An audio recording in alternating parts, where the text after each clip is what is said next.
This is the essay stream. We will be reviewing Rupert's work, which was published in the Mallard. Am I correct? I guess so. It's the Utopia of the Right by Rupert August, and we will start now with the presentation. Yes, sorry, it wasn't the Mallard. I was just doing something. Yeah, no. So, yeah, first slide, second one. So, would you just, in a very short, summarize it, or what it's about and what you were trying to get at? Yes. So with the article itself, I was intending it to be an alternate look at Utopia as part of the Utopia project that was being run by the Mallard. They were getting people to look at the idea of utopia just generally in a right-wing frame, and so I took that opportunity to try to distance the idea of a right utopia from the idea of a left-wing utopia as we would understand it, because most of the time utopia, to my mind, it becomes associated with various leftist projects and almost more of a leftist way of thinking. You could perhaps go as far as to say. So looking back into some sort of historical frameworks, what I found was that the ideas or the eras that most closely sort of correlated with this idea of some kind of a utopian state, or what the right is in an ideal sense trying to lean towards, would be the mos maiorum, or at least that is the case that is most clearly articulated. It's the ancestral customs, or the ways of the ancestors that were held up by the Romans as, well, essentially the underpinning of their whole republic and much of their way of life even beyond the republic. I didn't really go into details there, which we'll do that here instead, because I was intending this presentation to be a little bit of a companion piece to it. So I'd still certainly encourage anybody listening to go and give it a read, I should say. But more to the point, in terms of the mos maiorum itself, the Romans seem to have quite often thought about their own decline as something which is much more a result of the sort of internal spirit and the public spirit of the people being depreciated over time, whether that be due to any kind of material changes, so perhaps you could think about the enriching of the Roman public sort of leading to a depreciation of their virtues, because they suddenly have access to all of these more degenerate pleasures that they preferred to indulge in, or just because it was a proliferation of the plebs you might get from some of the Optivates later on. But whatever the reason, they did very much view it more as a sort of spiritual phenomenon more than a material phenomenon, right up until quite late on, as I have understood it from my reading. And so, in that framework, would be the question I would pose, viewing utopia from a right-wing perspective as something which is much more spiritual, much more sort of internal, and instead of looking for a precise system which would generate these kind of material outcomes that we would like to see, instead we aspire to be sort of the best men that we possibly can, ideal men perhaps even in some sense, and then regardless of what the specifics are of any given situation, we are adequately able to deal with it. That is essentially the article. Branding, you have anything to interject at the moment? Not especially. There's some elements of that I think are open to interpretation, but more along the lines of while the left have a utopia, the right have a eu hominum. Oh, interesting. I've not heard that word. Yeah, it's well, the U is the preface for place, so it doesn't exist. So topia being place, hominem being person, so a person that doesn't exist. So yes, I did cut onto that little part. Yeah. Well, I mean, that gets into the actual definition of utopia, which is, as I've put here, it literally translates to no place. And have you just coined that word, or is that something that you've read somewhere else? I just looked up my Latin and did a little bit of preface work. I mean, it works. It works. Yeah. So consequent to that, it seems to be it's consonant with the left-wing looking to the external, whereas the right wing is looking to the internal. It also mirrors that as a reflection of the worldview.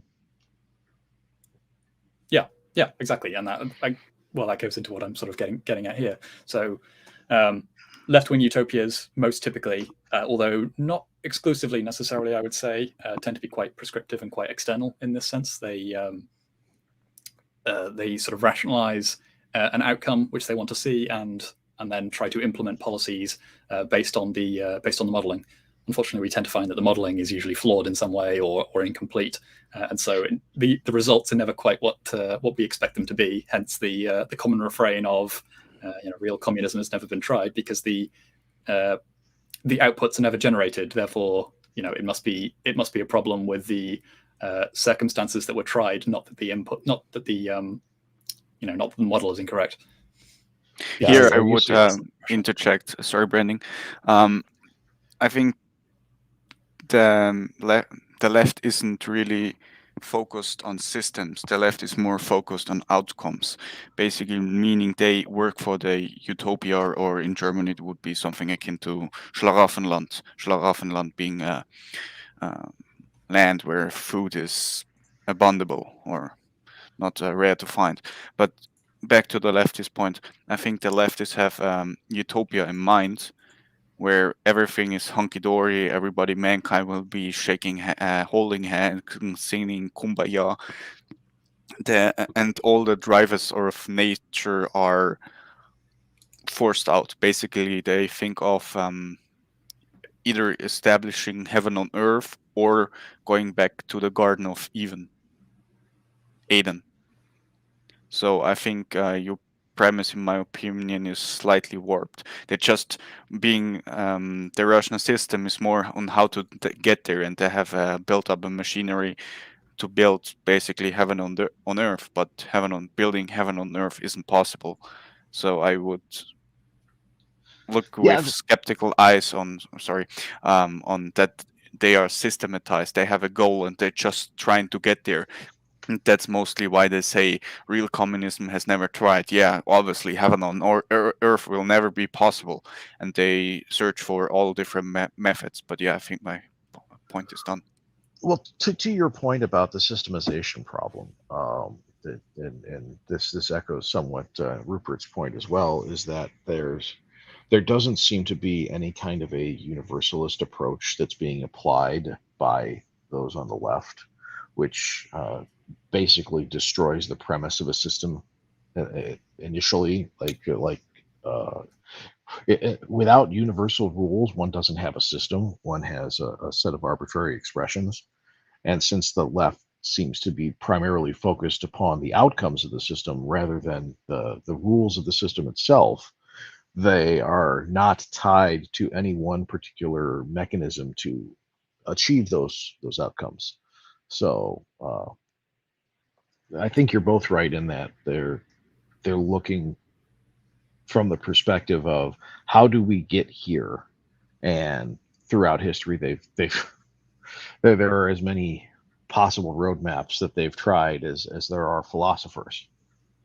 Yes, so the obviously especially pre-Marx, there were plenty of socialists around who were, we would now consider them to be non-Marxian or non-Marxist socialists or pre-Marxist socialists or something, but they had much the same aim in mind a lot of the time, of the communist paradise, but Marx was the first to come along and properly systematize everything and lay out a good roadmap that a lot of people could get on board with as something that was sufficiently rigorous or rational or whatever, or sufficiently scientific.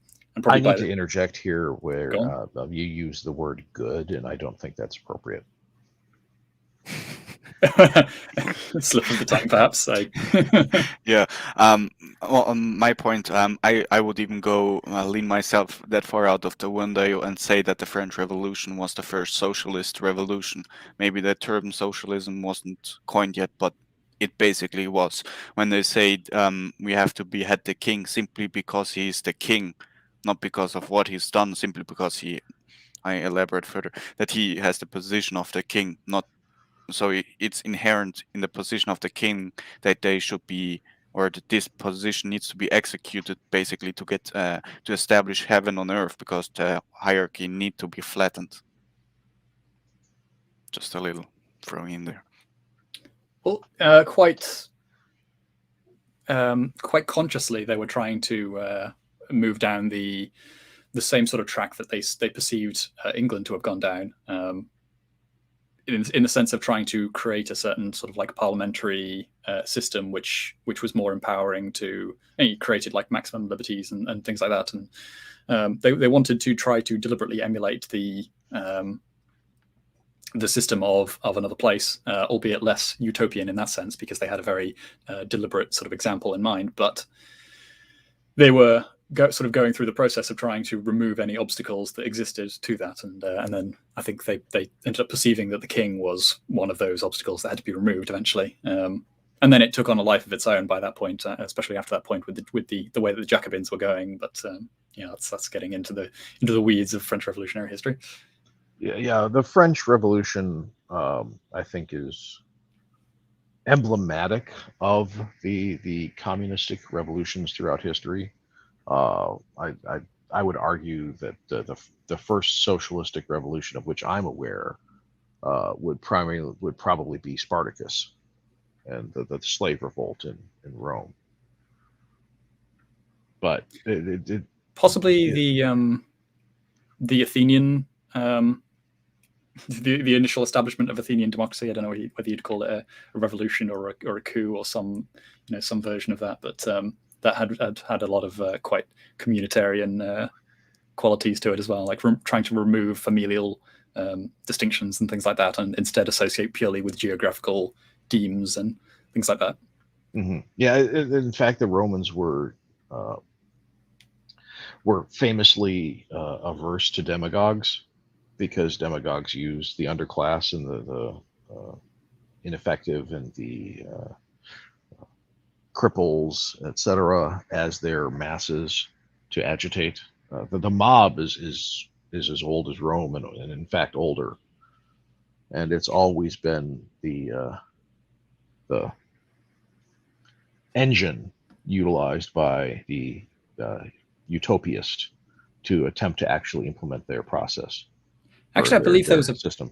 I believe there was a period very early on where the plebs were almost completely disenfranchised, but obviously it didn't last very long. The Tribune of the Plebs was certainly a very early addition to the Republic, but I believe there was a period between the founding of Rome and the establishment of the Tribune of the Plebs that was a lot more aristocratically dictatorial in a sense.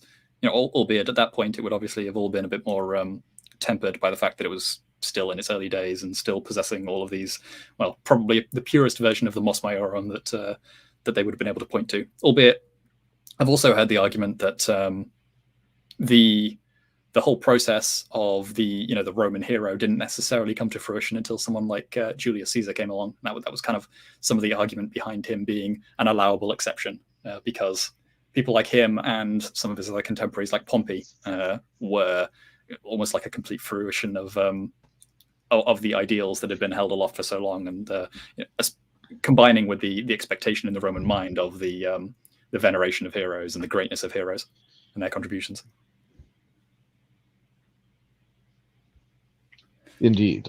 Bishop, welcome. Yeah, Hello. we have indeed a latecomer, Bishop. Hello, how are you? I'm fine. Good to hear. So, do you have anything to add about our tangent about possible or historical possible socialistic revolution? Not in name, but in spirit? No, not at this moment. We'll definitely Although the Romans were great, that's what I have to add. Well, I would argue that the Roman what's the term you're using, Rupert? The Mos Maiorum. Yeah, that. Well, if you hop over the slide, then we'll get a more in-depth look at it, I believe. Yeah, is there everything said about this? Or Bishop, you have something to say about this as well? No. Okay, so we can go to the next slide. Yeah, I was going to suggest that this reached its apex under Aurelius. Marcus Aurelius. Yes. Quite possibly, though he was sort of overseeing a series of crises on his own in terms of his, his management was a little bit more perhaps internal. I don't know. I think he's a bit more of a complicated picture because we get a rosier picture of him based on particularly his own writings and the fact that he comes at the end of the period of the 5 good emperors, but he spends his entire career going from sort of crisis to crisis. Which is why I suggest that that's the apex, because he had the greatest opportunity to actually see this in action and actually implement it, and he it was right before the downhills. Things started to go downhill significantly, and we saw fundamentally what it was to see the senior leadership try to implement this across the entire empire, and how effective that was. I suppose the issue there is that the Romans seem to have perceived it to be much more of a wide scale thing rather than something that that could and should be adequately embodied by a single man. Well, I think that's part of my point. My point is that despite the belief by the intelligentsia and the senior elites in Rome, thinking of this as their guiding mythos and their guiding principles, despite the fact that they were trying to venerate these principles, and despite the fact that Aurelius himself was focusing on trying to implement those principles, they were incapable of actually getting it to work properly. Yes, I think you do see that issue over the over the course of the Principate, and then even probably more into the Dominate of the later periods, is that the like any sense of the Mos Maiorum being something that can be feasibly revived, which even someone like Julian the Apostate much later on was trying to carry out. So obviously he held these kinds of principles to be he held them quite highly as well. Incidentally, he personally venerated Marcus Aurelius as well. But the issue is that the whole structure and perhaps belief in these virtues has depreciated so much that it's kind of like it's almost like a doomed project. Not necessarily, but historically in the way that it did turn out, that was the case. But it required so much more effort than they were able to put in at any given time that it proved to be too much of a task. If I'm making sense there. I think so, but I'm much more of a practical person than I think that the Mos Maiorum demands. Well, should we quickly get into it then? What's actually encompassed? This is mostly shamelessly stolen, I should say, but and a lot of these do have associations or like linguistic roots that are tied to a word that we might recognize, like fides and fidelity, trustworthiness, goodness, and sort of confidence, reliability, credibility. Pietas, piety, although they carry that to be duty not only to the gods, but as we would sort of associate it with piety as we might use it, but also towards the homeland, parents, and family, which were themselves very sacred qualities and entities within the Roman mind. So, for example, they would have their domestic gods, and they would have the city gods, and they would have the sacred fire of the city. So all of these things were bound together in like a grand sacred conception of the world, which is much less divorced from secular concerns as it is now in with the ways that we would recognize the world and society and politics and such. Beyond that, there's religio and cultus, much more in the case of doing what is necessary to bind the people and the city to the gods and to correct religious practice. So, yeah, making sure that everything was conducted correctly, so that the gods aren't angered. But that's not necessarily quite so much an internal mechanism and a matter of how a man conducts himself, as much as it is just correct practice and doing everything correctly in that sense. Disciplina, as in, discipline. I think that is probably relatively self-explanatory. Gravitas and constantia. Gravitas, we still sort of use that word in a similar sort of sense, being dignified, having self-control, and to persevere in the face of adversity. Obviously, it gives an example there in the description of Gaius Mucius Scaevola, probably butchering that name, so apologies, where he was able to hold his hand into a flame in a demonstration of commitment to the Republic, and evidently not shrink from that task, nor sort of show himself to be undignified in the way that he could conduct himself in the face of pain. Are you sure that's not Scott Evola?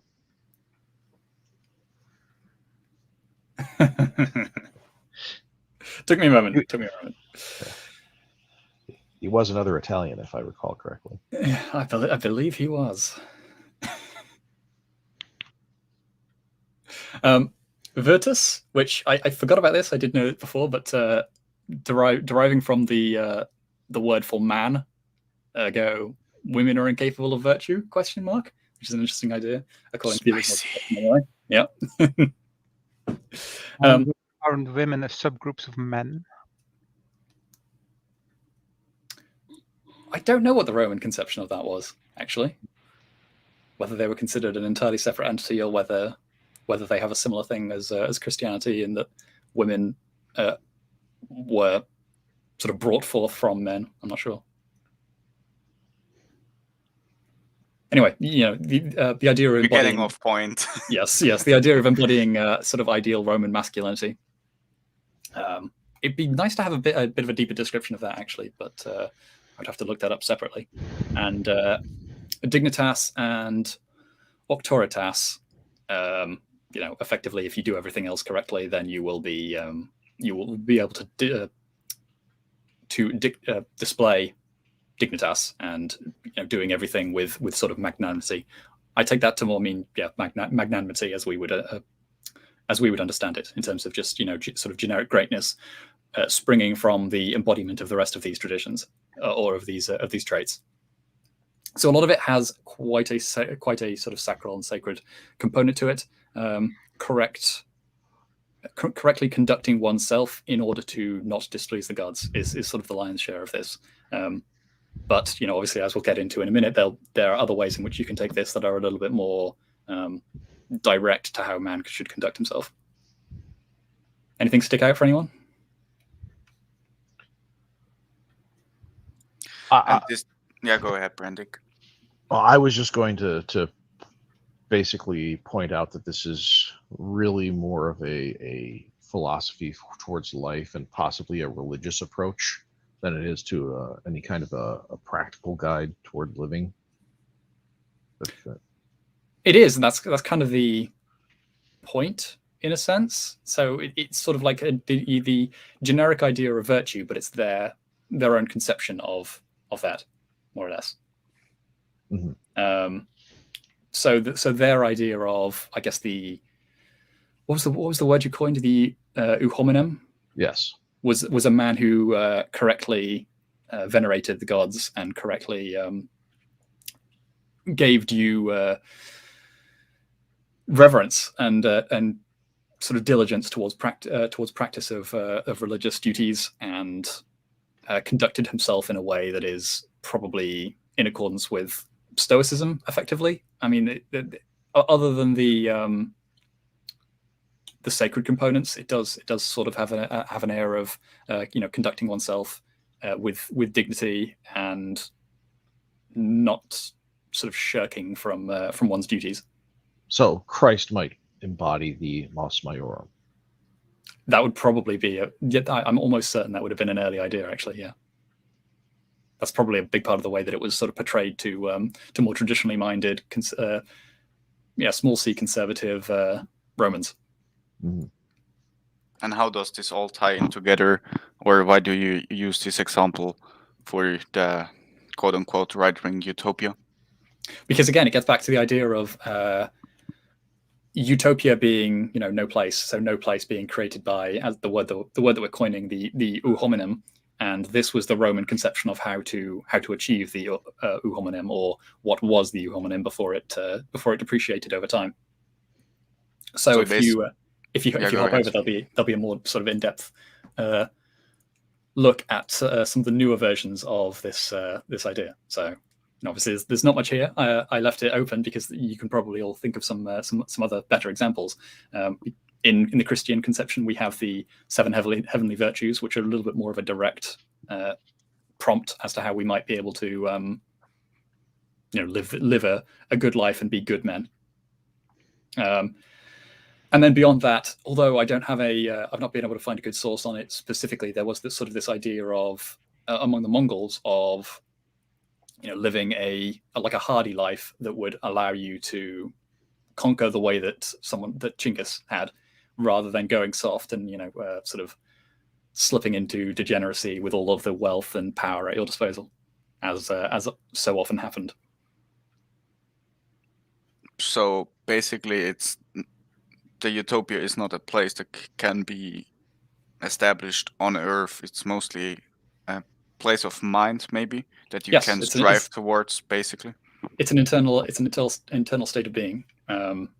Among, I would add that it's among a large number of people, though. So it's not necessarily good enough to have one man that is embodying all of these virtues to the fullest extent, because he has to have a body of people below him who are also being able to adhere to the same level of virtue and be able to do things honorably, and not to sort of stab that leader in the back. Even if he is the best among them, he still needs good men around him in order to actually be an extension of that wider virtue. Some kind of enlightenment, if you talk about Buddhist terminology. Nirvana, yeah, perhaps something like that. But I guess does anybody else have any other examples as to what might fit into this same sort of category of the Mos Maiorum, the 7 heavenly virtues, etc.? Disagreements, Bishop? You came quite late. I'm thinking. Okay, Brandick, do you have something? Well, it's just 12 rules for life. The Roman pill. Yeah, the 10 Commandments, whatever religious doctrine of values there might be. I'm not a particular. Judaic laws, actually, that would really work. Yes, yeah. I'm not a religious scholar, so I don't know a great deal about other than religions beyond Christianity. The problem with these rules is that they're actually quite vague. As in that's and so if you look at law books, they're usually quite wordy and try to be specific. So they used to actually try that, but modern law has gotten vagueness down to a T. Well, especially in the US, but you're supposed to know it all. But there's something like chastity. What is exactly chastity? How would you like implement that? How would you? I did not have sexual relations with that woman. But yeah, I mean it's okay. But then you have to make actual laws. What if somebody breaks that? So yeah, they feel more like would wearing a face mask be one of those rules, even if it's a negative one? Right, I see what you mean.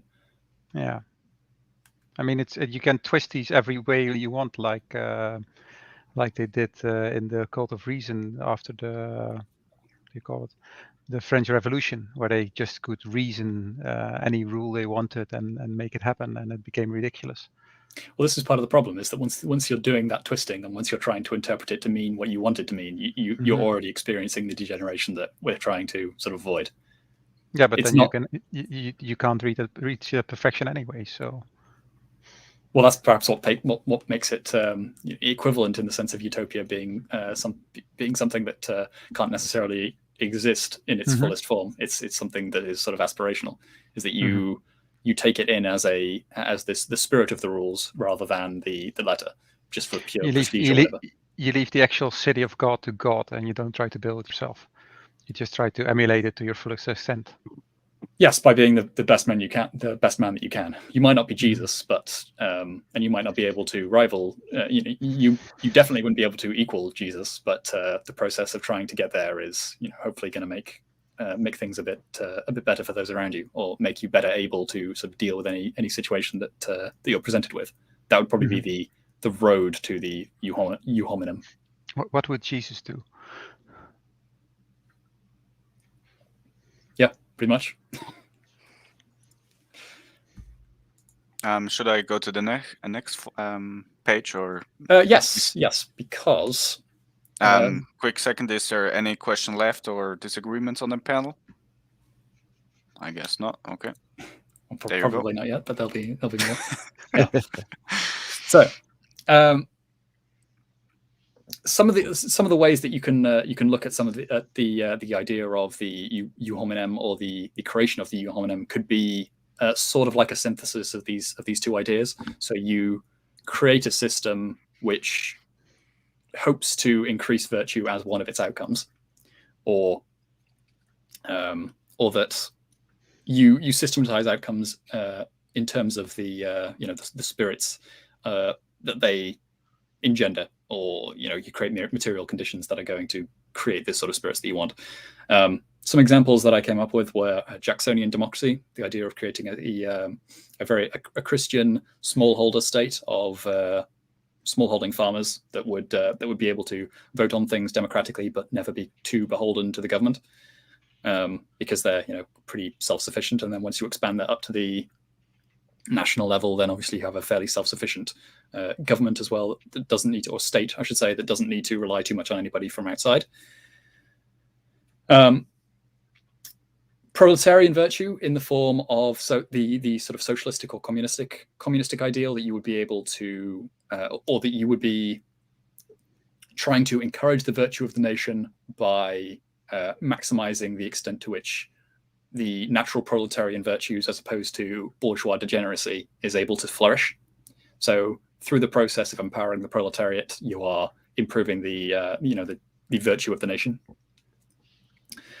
And I'm not sure if this was actually a point that was made by the Gracchi themselves. I didn't find that necessarily, but I've heard it as an argument as to why they were sort of trying to carry out some of the reforms that they were during the later stages of the Roman Republic. But the idea that through the acquiring of overly large landholdings by large patrician families and landholders in the late stages of the Republic, small holding farmers were becoming sort of more degenerate plebs, because they were all just sort of flooding into the cities after being impoverished, and that was making the situation with the depreciation of Roman virtue as it had once been, was making that situation worse.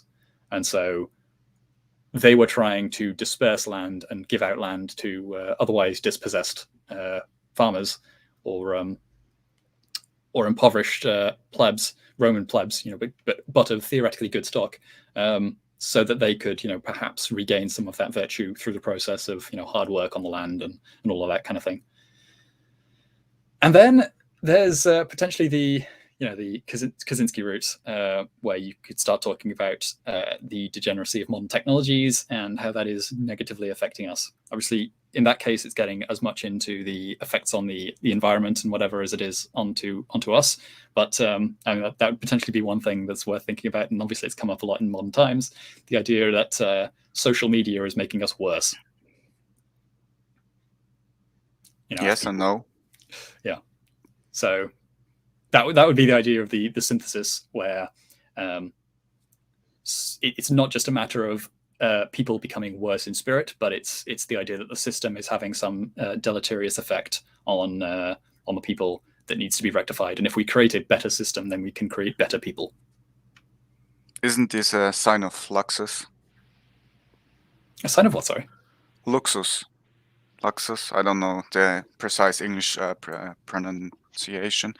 Basically meaning that you have abundance of stuff, and this makes you lax and weak because you don't have to work as hard as your forefathers. Oh, Which is basically yes. the case in every way you look at life. And Yes. most people didn't even had a broom in their hands and don't know how to use it on that kind of route. Yes. So that would be another place that I would potentially take this idea, is that another form of utopia that appears on the right, or, well, no, I don't think people talk about it that much, but it's something that I've certainly considered, is the idea of the steppe tribe as a form of like sort of rightist utopian state, because it is one of the only entities which is actually capable of overcoming the quantity of civilization with sheer quality of like grit and determination and discipline and all that kind of thing, and fighting quality. And it usually came with a superior quality of living, according to the men who were able to enjoy it as well. But part of the reason for that is not necessarily because they were like more dedicated men or stronger of will or anything in particular. But arguably, it was more to do with the fact that if they were anything else, if they slipped into degeneracy for a moment, then they would die on the steppe, because it's such a harsh environment. So once they were in an environment where they could afford to let their standards slip, then it did quite quickly, usually after 1 or 2 generations. Do you think is it only the right-wing utopia that basically you have to go back into the forest, or is there a possibility for enjoying, for lack of another term, enjoying the technology? Or is this just like antimatter and matter? It just cancels itself out. It's not, or diametrically opposed. Is it possible? What do you think? That would be the side that says that all of this is like predetermined and we're just doomed to degenerate. But I mean, part of what I'm getting at here is that if we can will ourselves into this better state of virtue and decline the degeneracy, even though it's and the degeneration, even though it's an option that's available, that would be the best possible state. I don't know what everyone else thinks. Well, the main point it seems you're bringing up is alignment of benefits. So we align the what's the term? Not benefits. Incentives? Yes, thank you. Incentive alignment. So we align the incentives properly such that they reinforce what we consider to be virtues. The problem with that is twofold. The first major problem is it's very difficult to create incentives for virtues, because part of the benefit of the virtue is that it is done sans incentives. So if you're rewarded with benefits because you're being generous, then, and the more generous you are, the more benefits you get. It doesn't work. Same thing with piety, et cetera, and so on and so forth. So there's a fundamental misalignment there between incentives and the ability to align incentives to reward virtues. But secondarily, you're going to, because we exist in a society, see people who are being performative towards virtues without actually any substance behind them. See the modern the modern Catholic Church for a good example.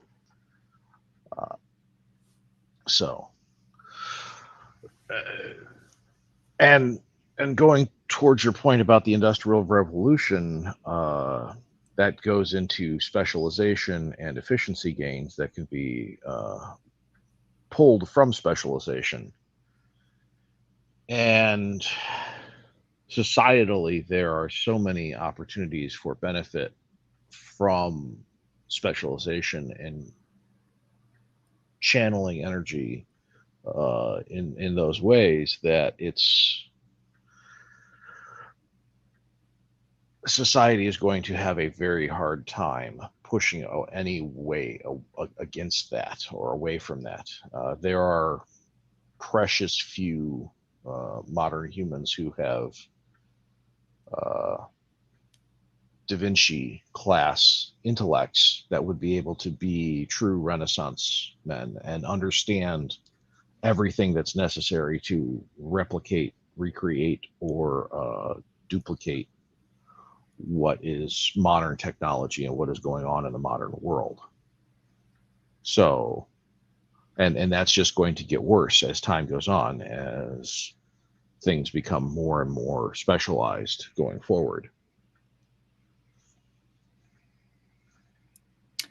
Yes, but I guess the question more is, what I'm more getting at is that is it possible to have some of these benefits of increased specialization, increased prosperity, and all of that sort of thing without getting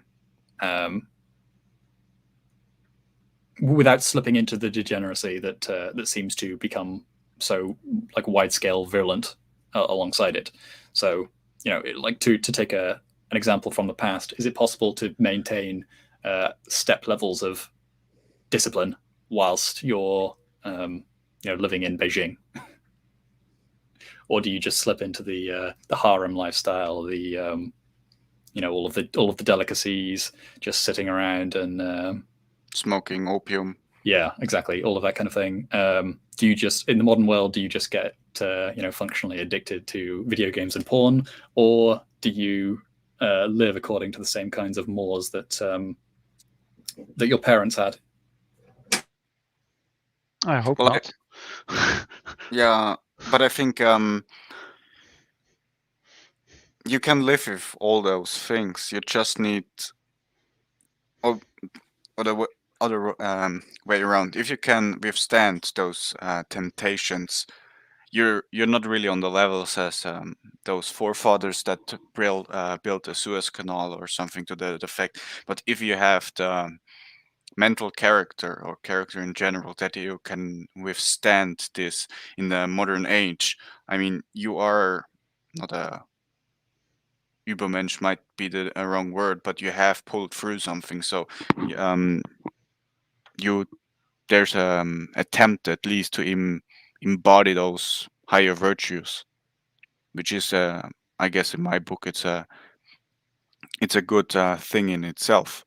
And the whole question is in general, how can we rip those virtues or whatever made our forefathers great, which you argue quite convincingly that it's their moral attitudes, into the modern day and apply it.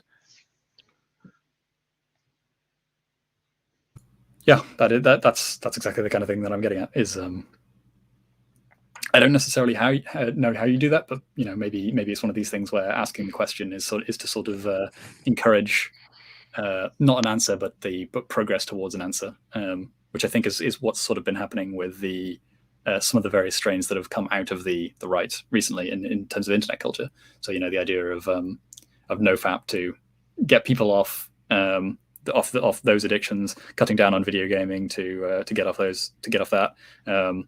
Encouraging gym culture and fitness and such, so that even though we don't need to be as healthy just to get by in civilization as people used to, we still do it anyway because it helps with discipline and it helps with health, obviously, and all these sorts of things that that require will but aren't required to function in civilization anymore. Well, you're Someone not has wrong. really strange back noises, or is it only me? I think Bishop might be doing something with tinfoil. It's a cat feeder. Okay. You master. I'm just slipping on the tinfoil hat. So is it an automated cat feeder? Yes. Peak technology. Case in point. Peace The slip into degeneracy continues. Oh my.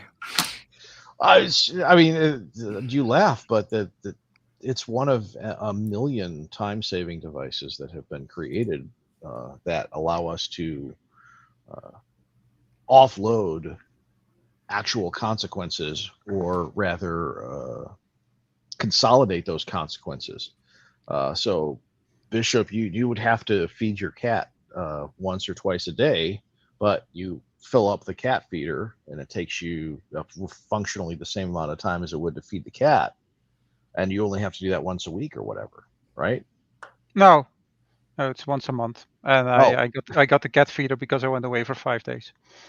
well, the point I'm making is we are fundamentally, technologically consolidating the imposition of reality on our lives in such a way as to minimize its impact. We Yeah. maximize its impact at a certain point, and then minimize it at every other point. Yeah. And humans being efficient, optimizing creatures that are extremely highly adaptable, I think that's a design flaw. I wouldn't say that humans are optimizing creatures. I know plenty of humans who actually don't try to optimize anything. Really? There's a few that Yeah. optimize for a lot. Let's just say Well, that. if they optimize for something, it's for being inactive. Yes. But yes, that's Okay. a valid That's an optimization. optimization then, right there. but then you could say, well, okay, then everybody tries to go to minimize something else. That would be an optimization. But then everything is an optimization process because water flows to the lowest point, so it's optimizing something. The universe goes to a certain entropy state, which optimizes for something. So in that case, I think everything that's is a optimization. slightly missed point about entropy. Entropy is just the universe in general just searches for basically zero. So net input equals output. So there's no how you call it, force difference. But I think the human is something different. The human puts something in to get something back out. I don't know if you can, if that's the equivalent. Well, the fact that we can will against entropies is something in itself. It depends on Yeah, the long enough time span. Well, and yes. that goes back to the whole free will argument. There, while we can certainly see examples, rare though they may be, throughout history of people exerting their free will and deciding fundamentally to focus on something. That example that comes to mind is Alexander. You have millions of people who don't. Millions of people who are perfectly content and happy to float through life, taking the minimum amount of action necessary to not die. And some people don't even do that. The entropy, if we talk about the final state of the entropy of the universe, we're talking about a universe wherein everything is at its lowest possible energy state. So it's water that's flowed as far downhill as possible, and there's a lot of humans that are more than happy to live at that low energy state if don't have to be bothered to do anything else. Yes, that segues quite well onto the next slide if you want to hop over. Because maybe the decline is completely inevitable and it's just an entropic state. But I think this is something that's probably worth thinking about. Fighting against. It's kind of like the idea of trying to resist the cycle of empire or civilization. How do we even do that? I think sometimes it is possible if there is sufficient virtue that is sort of stocked up in, or sufficient spirit that's stocked up in a people. Rome, I would say, did this a couple of times, and then eventually it just hit the point where there was the point too of much. No return. Yeah. Well, kind of either the point of no return, or there just weren't enough. There wasn't even enough virtue left in the people, in the even high-ranking people to stop the corruption. So just for the sake of petty corruption, senators would sort of rather see Rome fall than be put back in their place where they're actually doing their job properly. It seems to have got to that point. Did you have a youth which was no longer had any ideals that were constructive? Oh yeah, of course. Because nowadays we have young people who have destructive ideals. We should destroy and remake society so we can save the planet, which looks like it's constructive, but in the end it just means like we want to get rid of everything that was built up, all the infrastructure, for something that will ultimately kill most people because we can't produce the food that we need. So I mean, I dare say some of the early Christians, especially in places like Alexandria, were of this same sort of mindset and of this same sort of age, where they wanted to sort of destroy everything that came before and make it anew.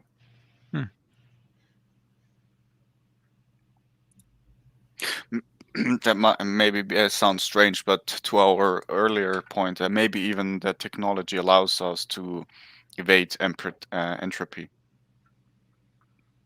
For example, why is there a gym? Yeah, because since the Industrial Revolution, we can't, or because we are working in, or the humans, and then we're working in factories, and the usage of calories isn't that high. So what do? We sell you gym membership, so you get moving, so you imitate movement basically, and maybe Swifty engineers coming up with avoiding entropy or an IE. Maybe not. Well, well, I guess.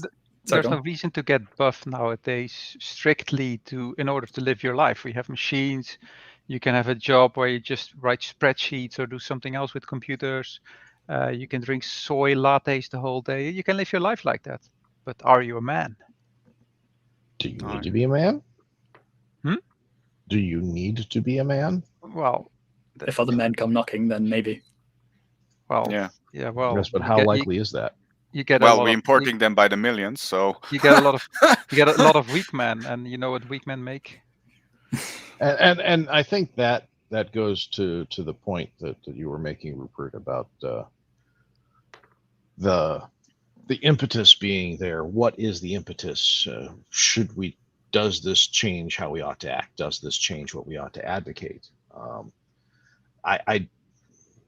I don't think it changes how we ought to act. I don't think it changes what we ought to advocate, because we ought to advocate against this, primarily because there will come a time when it will be necessary to continue the line of humanity to go to a higher energy state, to push back against entropy, to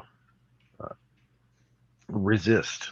Because fundamentally, what we see time and time and time again is there will forever and always be individuals who are willing to take advantage of other individuals. And when they feel they have the opportunity to take advantage of all of society's individuals by gaining power over them and driving towards what they want, be it personal aggrandizement, conquering neighboring territories, or just entertaining themselves, there will need to be resistance to that. I guess that's part of the point. is why this stuff needs to be so why these virtues need to be quite widely distributed, because some of the theory is, and especially in the way that the Romans conceived of it themselves, is the degenerate kings were thrown out by the virtuous patricians. So the institution of kingship, which had not really lasted all that long, but had glowed quite brightly while it did exist under people like Romulus. Eventually, it decayed to a state where the more widely held virtue among the citizenry, particularly in the patricians, had to sort of displace them and throw out the corrupt. And there was some conception of this sort of same idea in a lot of the Greek city-states as well. So, particularly in Athens, where you had the ability to throw out corrupt rulers via the process of ostracism. Oh, well, not rulers, but corrupt citizens. And I'm sure elsewhere, although I'm not strictly speaking aware of it, that there's probably the same idea in other civilizations or empires, that you have to have an ability to throw out corrupt actors. And, even if it isn't established, then it sort of generally, the idea of getting rid of somebody who's untrustworthy is something that just sort of exists in a community. You punish somebody who betrays trust. You punish traitors and such. You can't trust a leader unless he's afraid of you that you might be able to get rid of him. Which is why monarchies don't work. Why? That's why we're not monarchies going are that excellent. route in this discussion. Otherwise, we will be screaming and yelling until 1 o'clock in the morning. All those wonderful based monarchists are going to lynch me because well, because conversely, especially later on, the no, Brandick. No, Brandick. We're gonna make you our king. I would recommend strongly against that. Yes, sire. Yes, indeed, sir. Yeah. No one knows what evil lurks in the heart of man. The shadow knows.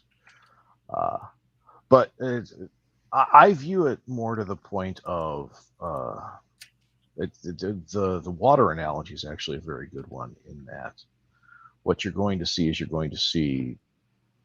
little bits of water standing on top of other bits of water, and eventually if it becomes too much of an imposition on the lower particles of water, they will move out of the way and remove the support, and that removing the support is going to create a wave, and eventually that wave is going to crash and it's going to disturb other. That's very, very amusing there. Thank you. That's going to collapse other waves, and you're going to get constructive and destructive interference, and you're never going to see a systemic change until and unless you can create enough of a wave to actually overcome other waves that have been generated. So while it's not wrong that the vast majority of people will try to find their lowest energy state. In fact, that's just the fundamental law of physics that all electrons try to go in the lowest valence shell, or the lowest energy shell, not necessarily the valence shell. If they can fit in an orbit all around the nucleus lower down in the lower energy state, they will. But there will come a point in time when there's an outside force that acts upon them that will push them to a higher energy state and might move them out of orbit entirely. And that's what happens when the individual actor causes too much of a problem. When the individual who has been elevated to a position in a hierarchy and abuses that position sufficient that the hierarchy rejects them. We talked about the French Revolution earlier. The French Revolution wouldn't be possible were the French aristocracy not as horrible to the the French peasantry as they were. I mean, that's a more complicated picture, especially because a lot of the time the king was trying to remove a lot of the privileges of the local nobility, so the nobility revolted against him, and then a lot of those original nobility generate the initial momentum of the revolution, and then are quickly horrified by what it became and what it sort of accelerated into, and tried to turn on it. Some of the earliest supporters of the revolution then turn on it and become part of the counter-revolution, the armed counter-revolution. But well, that's a different point. And then there's a counter-revolution. The counter-revolution. The counter-revolution. And the dialectic goes on and on and on, yes. Yes. But and a few hundred heads later, we are in the monarchy is removed. Well, 1,000, not 100. Yeah, I know there were. There's actually a quite interesting character in the French Revolution, the executioner of Paris. He has some really French-sounding name. I cannot recall, but he's a quite interesting character, worth looking into. Might have a look at that later. But part of the issue is that the degeneracy doesn't always come from the top. It can just as easily come from below, and very often does come from below, and needs to be sort of snuffed out from a higher level of virtue which exists above, which is just by the nature of aristocracy, and that's small a aristocracy, I should say. usually they are in possession of some greater quality or virtue that isn't quite so present lower down. So I'm thinking of people like Aurelian is usually my go-to, who was probably one of the most virtuous men in the empire at the time, if not the most virtuous man in the empire at the time. The Roman Empire, of course. Is there any other empire? Well, no worthy one. The British Empire. Oh, you do flatter. The Ottoman Empire? No. The German Empire. A pale imitation and a despotism. Just an oriental despotism. Yes. Well, I guess onto Brandnick's foregone point, if you could get the individual moving up like electrons, and they will just move a little bit, but far enough, with a high enough input, we get a nuclear explosion. Well, Well, you certainly get a lot of heat. Yeah, first of all, and then maybe if you have the right material, you get a nuclear explosion. well, carrying Maybe. the analogy forward, what we're trying to do is we're trying to advocate for a higher pressure environment. Yes, which probably will come if things degenerate further without technological support, I guess. Yeah, and to your point, Rupert, about the degeneracy coming from below, I would argue that that's fundamentally an impossibility. That the degeneracy, as you put it, is never going to percolate up from below without something that has been granted to the lower levels by the upper levels. And I'm not necessarily talking about classes at this point. I'm talking about technological inventions or ideas that have been developed by an individual who is beyond the ordinary. Because according to Newton's first law, objects in motion tend to stay in motion, and here's the key point, objects at rest tend to stay at rest. And we've got tens of thousands of years of human history where there have been fundamentally no functional change in society until and unless some key variable changed.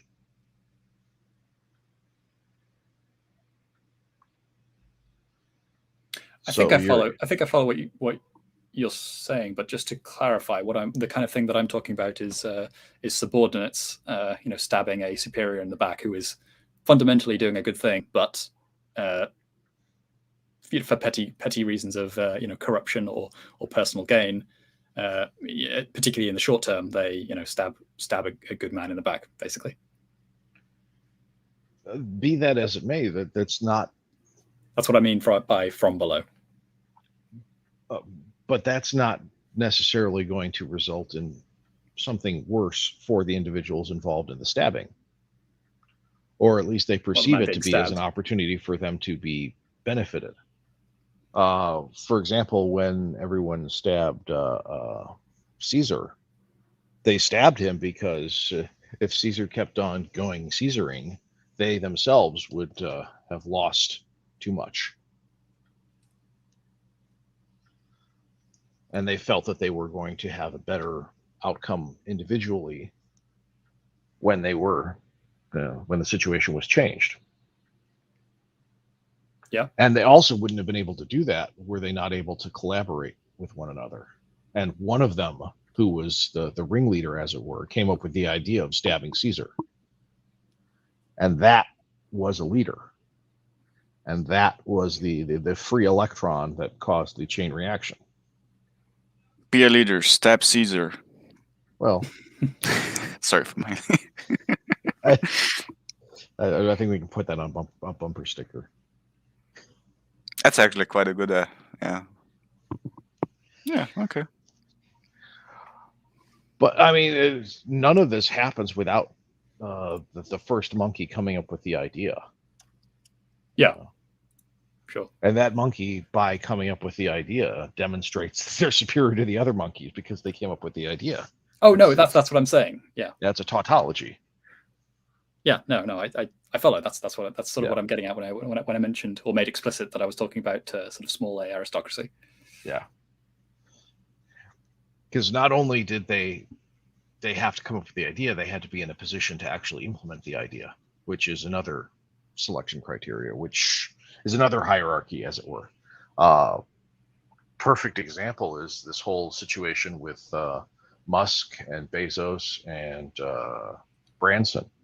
There have been hundreds, if not thousands, if not millions of people who've come up with the idea of coming up with a private space program. But these were the 3 people who were capable of actually implementing it. Yeah.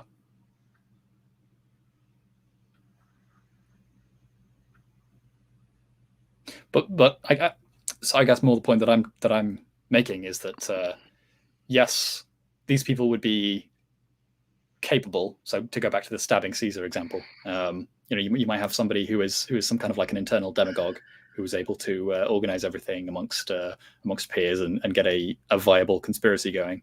But he was not informed. So if we make the assumption that Caesar was fundamentally doing a good thing for Rome rather than just himself, which maybe is open to an open question itself, but anyway, then they are displaying their lack of these kinds of virtues by destroying a man who was trying to put Rome on a good track and stabbing him in the back for the sake of personal gain, in opposition to what was good for the good of what was good for Rome, particularly. What is good for Rome and what is good for me are 2 different things. Exactly. And that's the more degenerate position where everybody is looking out for personal gain in opposition to public gain. Are you advocating socialism and communism? No, but in terms of things like getting high trust societies and I don't know what else. Trust is the big one, but like honoring your pledges, being a man of your word, reliability, like all of these things are sort of requiring of some communitarian quality. Yes, but who benefits from a society that is high trust, from a society where people do follow their what they say and do their honor their word? Everyone, but no. In any given moment, there is more to be gained from exploiting a high trust society than there is to be adhering to a high trust society. There are those who will benefit more from a society like that, and those who will not benefit from that society. In fact, it will be to their detriment to live in such a society. Genghis Khan, for example, would not do very well in a high trust society. You don't know. I guess this is why he becomes an emperor. You have people who are, and then this goes to time horizons and stuff of that nature, that you're going to have people who are better for I hate to bring it back to genetics, but the R versus K strategy. You got your R strategists and your K strategists to abstract it. And high trust values the long-term planning and the investment in children, whereas low trust societies benefit low investment in offspring and lots of offspring. So certain people who are adapted for certain types of societies are going to chafe in other societies. And the question then becomes, is there a way to reduce that friction between the 2 groups? Because there are external selection criteria that warrant both R and K strategies. Selection pressure is one of those things that can reassert itself at any time.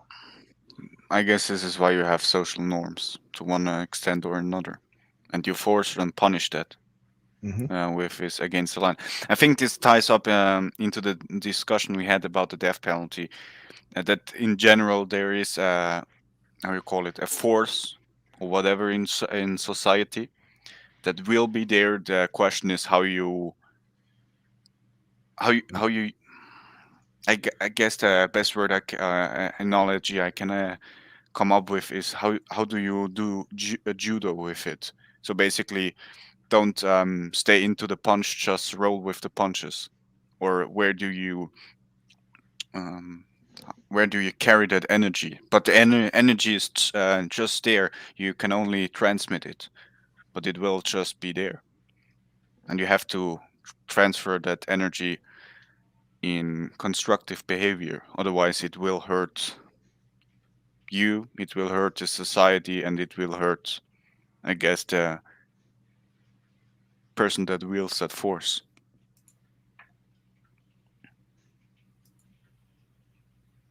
Am I making sense, or are we rolling too long? Well, that is the last slide. So yeah, if we've got all the blood out of the stone, then perhaps we could call it. Yeah. Well, Rupert, do you have any closing remarks so far? Nothing that wouldn't be just sort of reiterating the same points, but I mean, yeah, the main thrust of everything that I'm trying to get at is to be able to engender enough will to be able to resist the entropy of degeneracy and slipping into ease. Because, well, I mean, this is something that Turchin has talked about, I believe, as well. The idea that the succession of empires is so often caused by people who live at the peripheries and are able to take both the hardness of the frontier and the requirements of the frontier and combine them with the technology of the empire, and thus go back to conquer the empire that they were, once just at the very edge of. And if we could do that and essentially be the not the barbarians already inside the gates, but that same idea of being hardier and better than the people who have just slipped and slouched into civilization, then we'll be in a much better state, and potentially a sort of natural aristocracy of sorts. That would be the utopia, a utopia made entirely of those sorts of people who are able to deal with any problems that may rise up in the specifics of the material situation through their superior will and self-conditioning. Thank you very much. Brandik, do you have any question or closing remarks? Well, I would just refer Rupert to the cycle of history. Hard men create good times create weak men create hard times create hard men. Yes, we're trying to break the cycle. Well, I don't know that you can, is my point. The hard men will not remain hard outside of a hard environment. A subset of them might, but enough of them won't. And then those that remain hard are going to be the ones that are going to be the core nucleus around which everything else calcifies when the time to reassert dominance occurs. And the weak men will be cast aside, as is always the case. And thus, society grows stronger. Until and unless you reach the critical mass and you accidentally kill society in the struggle, which is the balancing point of the knife. And what we managed to deftly avoid with the whole nuclear holocaust over post-World War II. Let's hope the demographic collapse of all of humanity doesn't over-civilize us all too much then. Indeed. Okay, Bishop, do you have any questions or closing remarks? No. Okay. Nice. Okay. Yeah. Well, I guess thank you very much, Rupert, for elaborating on your piece. Where can people find you or read more from you? I do have another article on the Mallard. That would be a brief biography of Alison Digby Tatham Waters. That's definitely worth looking a look at because he was quite an interesting character and fellow Salopian. What else? I'm on Twitter, though I don't really post much there at the moment, unless you're interested in counter-revolutionary individuals and some of the interesting quirks of their lives. And some poems, right? Yeah, a little bit of poetry. And other than that, just a neglected YouTube. Don't you have a podcast as well? Oh, yeah. Yes, I'm rather busy. Okay, anybody else something to shill? I guess not. Okay, thank you very much for watching or listening. Have a great evening, great lunch, or happy morning, I guess, whatever. Okay, bye-bye. Bye. Bye.